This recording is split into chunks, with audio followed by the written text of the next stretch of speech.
Question is very very important, इसको आप लिख लीजिएगा VBI, है ना। Find the smallest value of P for which the quadratic equations x square minus का 2 under bracket P plus 1x plus P square has real root. Main जो question है ना यहाँ पर छिपा हुआ है। क्वेश्चन में सिर्फ बोला गया है क्या, रियल रूट है। रियल रूट का दो कंडीशन था क्या सर, या तो d मोर देन 0 हो या d 0 हो। ये दोनों कंडीशन में सर रियल रूट निकलता है। तो यहाँ जो ओवरऑल का हम लोग बात करें, जो डिस्क्रिमिनेंट हम लोग का होने वाला है, वो डिस्क्रिमिनेंट होने वाला है सर क्या, ग्रेटर देन और इक्वल टू 0 के बराबर होने वाला है। ये कंडीशन देखा गया। इस दोनों कंडीशन में क्या होगा, जो हम लोग का वैल्यू आएगा, रूट्स जो आएगा वो कैसा होगा, रियल होगा। 0 हो जाए तो भी या 0 से बड़ा हो जाए तो भी। चलिए तो सबसे पहला बात लिखेंगे क्या, वी हैव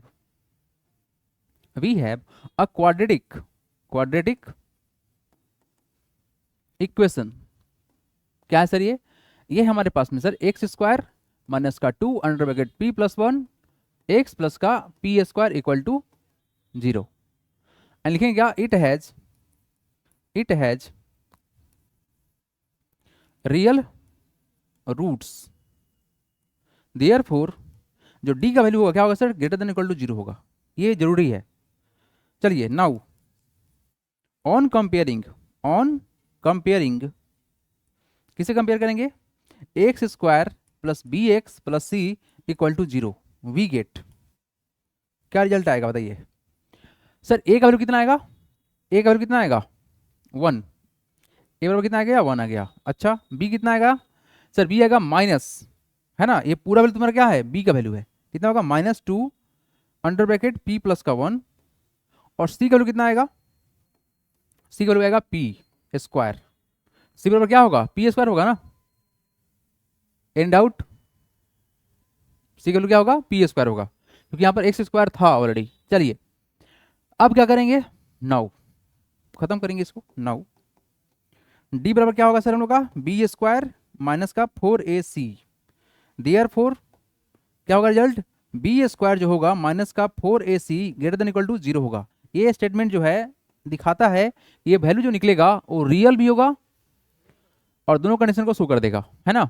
चलिए जी चमकाइए इसको। बी का वैल्यू कितना है हमारे पास में, ये है -2 अंडर ब्रैकेट P प्लस 1 का होल स्क्वायर, है ना। ये ब्रैकेट चेंज होना चाहिए था, ब्रैकेट को सही करते हैं पहले हम, हाँ ब्रैकेट को चेंज कर लेते हैं। और क्या होगा माइनस का 4 इंटू ए कितना है, ए बराबर कितना है 1 है ना, इंटू सी कितना है हम लोग का P स्क्वायर है, P स्क्वायर कर देंगे इक्वल टू कितना, इक्वल टू नहीं होगा यहाँ पर, ये होगा sir greater than equal to 0 होगा।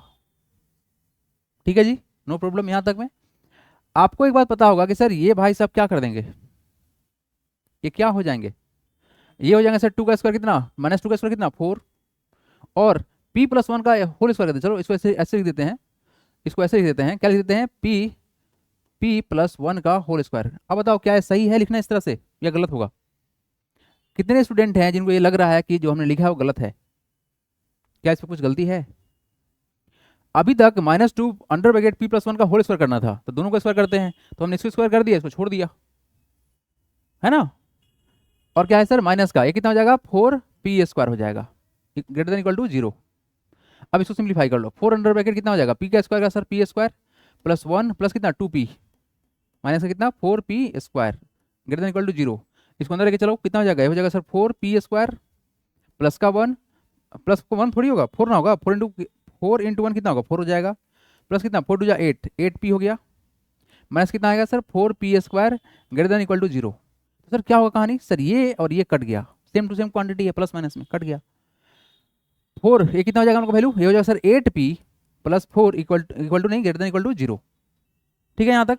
अब हम क्या कर सकते हैं सर, इसको आप लोग को इनइक्वालिटी इसलिए क्लास में पढ़ाया गया था कि यहाँ पर आएगा इनइक्वालिटी, दिस इज इनइक्वालिटी है, तो कितना होगा वैल्यू 8P माइनस कितना ग्रेटर देन इक्वल टू क्या हो जाएगा sir, greater than equal to minus का 4, ये इधर आ जाएगा और सेम टू सेम ऑपरेट करेगा जैसे इक्वल टू है ना। तो यहाँ से P का वैल्यू कितना आएगा, -4 बाई कितना हो जाएगा 8, कटेगा कितना 2, तो वैल्यू कितना आ गया -1/2, यानी P का जो वैल्यू है ग्रेटर देन इक्वल टू कितना है -1/2। अब यहाँ देखो पूछा गया है रियल रूट और पूछा गया है स्मॉलेस्ट, तो सर ये -1/2 क्या हो जाएगा, स्मॉलेस्ट वैल्यू हो जाएगा, क्या होगा देयरफॉर द स्मॉलेस्ट वैल्यू, क्या निकालना है find the smallest value P, therefore the smallest value of जो p होगा इक्वल टू कितना होगा -1/2 होगा। Find the root of the equation so obtained. अब क्या निकालना है आपको, रूट निकालना है। तो रूट निकले क्या करोगे, p का वैल्यू, जब p का वैल्यू पुट करो और क्या करो उसको फैक्टराइज कर लो, आंसर आ जाएगा। ठीक है जी। तो चलिए अब एक काम करते हैं ना, इतना लिख लिया आप लोग, लिखिए तो इरेज करना है। चलिए अब हम इसको इरेज करते हैं, इधर वाला पार्ट है ना। अब क्या करेंगे, हम करेंगे सर अब इक्वेशन को फॉर्मेशन करेंगे p की जगह पर रखे वैल्यू, है ना।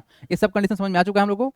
आ जा वाल को यहाँ देखो, अब जो जो स्टेप किया गया है, पहले लिखा गया है सर गिवन हमारे पास एक इक्वेशन था, उस इक्वेशन में सर क्या दिया गया था, रियल रूट था, ये लिख दिए हैं हमने। उसको कंपेयर किया गया है और ए बी सी का वैल्यू निकाला गया है। उसके बाद डी वाला कॉन्सेप्ट लगाया गया है और डी निकाला गया है। ठीक है जी। चलिए नाउ करें क्या, नाउ हम क्या करेंगे सर, पुट करेंगे p बराबर कितना -1/2 इन इक्वेशन।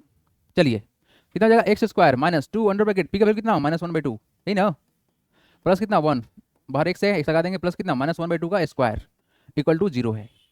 क्या किया हम, p का वैल्यू -1/2 पुट कर दिए, जहाँ p था वहाँ पे डाल दिए, जहाँ p था वहाँ पे डाल दिए। ठीक है, ये वैल्यू कितना होगा, x² हो जाएगा माइनस 2 अंडर ब्रैकेट, ये सिंप्लीफाई करो कितना होगा, एलसीएम कितना होगा 2, कितना जाएगा -1 प्लस का 2 x प्लस कितना हो जाएगा, -1 का स्क्वायर कितना होगा 1 और 2 का स्क्वायर कितना होगा 4 इक्वल टू 0। ठीक है जी। तो कितना हो जाएगा सर, x² माइनस का, ये कितना हो जाएगा मल्टीप्लाई हो गया, माइनस का 2 इंटू ये कितना होगा वैल्यू, हो जाएगा 1/2, 2 से 2 कट गया, x यहाँ रहेगा, प्लस कितना 1/4 इक्वल टू 0। तो कितना हो जाएगा वैल्यू, x² माइनस का x² माइनस का x और प्लस कितना 1/4 इक्वल टू 0। अब मेरे पास सुनो, प्रॉब्लम किससे है, 4 से, तो क्या करते हैं ना, 4 से दोनों तरफ मल्टीप्लाई कर लेते हैं, है ना। तो करेंगे क्या, ऑन मल्टीप्लाइंग 4, है ना, now multiply by 4 on both side we get, है ना। क्या रिजल्ट आएगा, ये होगा सर कितना 4x²। देखो आप जब इधर x मतलब सॉरी क्या किए 4 से मल्टीप्लाई ना, जब आप इधर 4 से मल्टीप्लाई करोगे तो क्या होगा 4x² हो जाएगा, और इधर क्या होगा माइनस का 4 हो जाएगा, 4x हो जाएगा, और क्या होगा तुम्हारा वैल्यू है प्लस का 1 इक्वल टू कितना 0 इंटू 4 कितना होगा 0 होगा। ये अंडरस्टूड है। ये स्टेप में आपने क्या किया, आपने बस इतना ही किया है कि 4 से मल्टीप्लाई कर लिया x² में, माइनस x में, प्लस का 1/4 में, इक्वल टू 0 इंटू 4 कर लिया है। तो ये जब यहाँ जाकर कितना हो जाएगा, ये हो जाएगा सर 4x², ये जाके यहाँ क्या हो जाएगा माइनस का 4x, और इधर क्या हो जाएगा प्लस का हो जाएगा 4 इंटू 1/4 इक्वल टू कितना 0 इंटू 4 से 0 होता है, 4 कट जाएगा। तो वैल्यू कितना आएगा 4x² माइनस का 4x प्लस का 1 इक्वल टू 0। अब इसको करो क्या, फैक्टराइज करो, तो फैक्टराइज करो तो कितना होगा, -2 कितना होता है माइनस का 4, और -2 कितना होगा प्लस का 4 हो जाएगा। तो वैल्यू कितना हो जाएगा, हो जाएगा 4x² माइनस का 2x प्लस का 1 इक्वल टू कितना, बताइए, प्लस का 1 इक्वल टू कितना हो गया 0 हो गया। ठीक है, तो क्या करेंगे, कॉमन निकालेंगे यहाँ से, 2x को कॉमन निकालते हैं, तो कितना होगा, ये हो जाएगा सर कितना 2x और माइनस का 1, इधर कितना हो जाएगा, सेम टू सेम कहानी बनने वाला है ना। हम लोग निकालते कितना सर, -1 कॉमन निकालते तो कितना होगा 2x माइनस का 1 इक्वल टू 0। मतलब कुछ नहीं है भाई, ये वही है 2x माइनस 1 इंटू कितना होगा 2x माइनस 1 इक्वल टू 0।